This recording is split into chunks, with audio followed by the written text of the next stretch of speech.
എഴുന്നേറ്റിട്ട് കണ്ട് വന്നിട്ട് മദ്രസയ്ക്ക് പോകുന്നതിന് മുമ്പ് ഒരു ഗ്ലാസ് വെള്ളം കുടിപ്പിക്കുന്നവർ.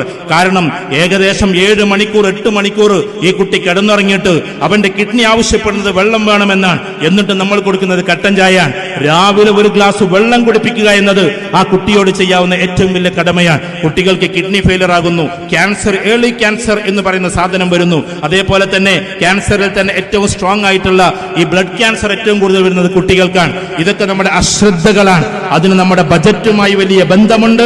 കാരണം കുട്ടികൾക്ക് ആഴ്ചയിൽ ഒരു ദിവസം മാത്രമേ ചോക്ലേറ്റ് കൊടുക്കാവൂ, ആഴ്ചയിൽ ഒരു ദിവസമേ ഈ ഐസ്ക്രീം കൊടുക്കാവൂ, ഒരു ദിവസമേ ജങ്ക് ഫുഡ് എന്ന് പറയുന്ന മന്തിയും സാധനം കൊടുക്കാവൂ എന്നാണ് തീരുമാനിച്ചാൽ മതി. അല്ലാതെ എല്ലാ ദിവസത്തിലും ഇത് വാങ്ങിക്കൊടുക്കുമ്പോ കുട്ടികളെ നമ്മൾ കൊന്നുകൊണ്ടിരിക്കുകയാണ്, നമ്മുടെ ജീവിതം നശിച്ചുകൊണ്ടിരിക്കുകയാണ്.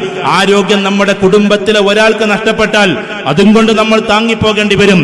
നമ്മുടെ ഒരു കുട്ടിക്ക് കിഡ്നി ഫെയിലിയർ ആയാൽ മതി, നമ്മുടെ എല്ലാ സന്തോഷവും അവിടെ നിൽക്കും.